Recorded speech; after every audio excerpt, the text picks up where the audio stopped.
Hi అండి. ఈ video first time చూస్తున్నట్లయితే నా ఛానల్ని తప్పకుండా సబ్స్క్రైబ్ చేసుకోండి.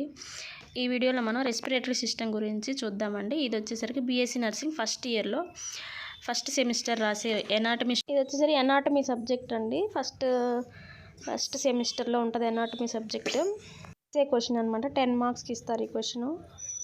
ఇంట్రడక్షన్ చూద్దాం. The respiratory system is a collection of organs and tissues that work together to facilitate the exchange oxygen and carbon dioxide between the body and environment. ఇది వచ్చేసరికి introduction అండి. Respiratory system అంటే ఏం లేదండి, collection of organs.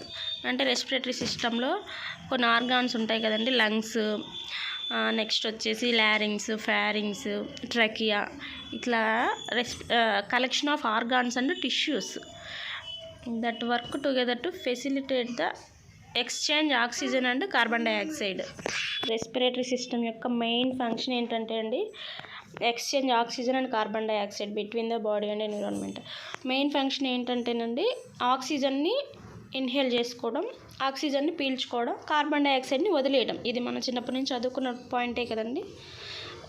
ఇది ఇంట్రడక్షన్కి రాసి పెట్టుకోండి. ఇదండి రెస్పిరేటరీ సిస్టమ్ యొక్క ఇంట్రడక్షన్. నెక్స్ట్ వచ్చేసరికి రెస్పిరేటరీ సిస్టంలో ఏమేమి పార్ట్స్ ఉంటాయో ఒకసారి చూద్దామండి మనం. Parts of the respiratory system. Respiratory సిస్టంలో మెయిన్గా 2 పార్ట్స్గా డివైడ్ చేస్తామండి. Upper respiratory system and lower respiratory system. Upper respiratory సిస్టంలోకి వచ్చేసరికి మనకి నోస్ ఉంటుందండి. నోస్లో కూడా 2గా డివైడ్ చేయాలి, external nose and internal nose. Upper respiratory system and lower respiratory system.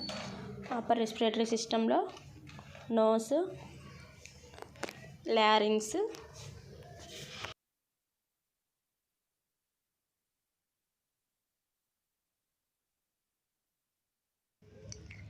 Next వచ్చేసి అప్పర్ రెస్పిరేటరీ సిస్టంలో నోస్, ఫారింగ్స్, సైనసెస్ ఉంటుందండి. నోస్లో 2 పార్ట్స్. లోయర్ రెస్పిరేటరీ సిస్టమ్ అండి. ఇందులో పార్ట్స్ వచ్చేసరికి larynx, trachea, bronchi and lungs అండి. Larynx, trachea, right lung, left lung, 2 lungs ఉంటాయండి. వేస్తే క్వశ్చన్ ఇచ్చినప్పుడు ఇవన్నీ రాసిన తర్వాత ఒక లంగ్ గురించి కూడా ఫంక్షన్స్ ఆఫ్ ది లంగ్స్ ఇదంతా ఎక్స్ప్లెయిన్ చేయాల్సి ఉంటుందండి.